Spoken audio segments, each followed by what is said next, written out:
નારી શક્તિને પ્રોત્સાહન આપનારું છે.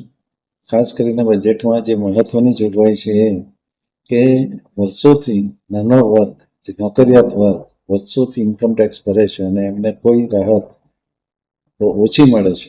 એમાં આ વખતે સુંદર સુધારો કર્યો છે. લગભગ 12 લાખ સુધીની આવક ઉપર વેરો ભરવામાં આવશે નહીં.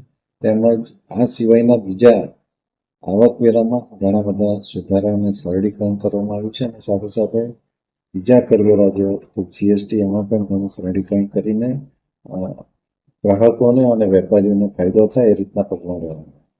જ્યારે આપણું ગુજરાત સૌથી લાંબો દરિયા કિનારો ધરાવે છે 1600 કિલોમીટરનો, ત્યારે મેરીટાઈમ ફંડ બનાવીને 20,000 કરોડનું મેરીટાઈમ ફંડ જોગવાઈ કરવામાં આવી છે બજેટમાં. એના લીધે આપણે ગુજરાતમાં મેરીટાઈમ એટલે કે મત્સ્ય ઉદ્યોગ અને મત્સ્ય ઉદ્યોગનો જે વિકાસ છે એને ઘણો બધો ફાયદો થશે.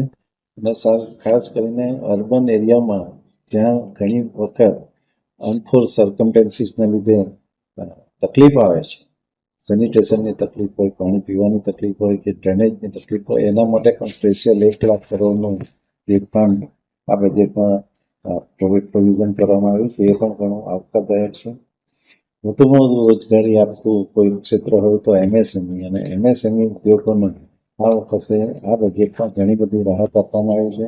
એમએસએમઈ ધારકોને જે લોન મળે છે એની મર્યાદા વધારવામાં આવી છે અને સાથે સાથે એમને જે બેંક ગેરંટી આપવી પડતી હોય છે બેંકો, એની પણ મર્યાદા વધારવામાં આવી છે. આ રીતે એમએસએમઈને પ્રોત્સાહન આપીને સરકારે એક ઉત્તમ કામ કર્યું છે એમ કહી શકાય. આપણો દેશ 0 કાર્બન થશે એ એક પ્રોમિસ કર્યું છે.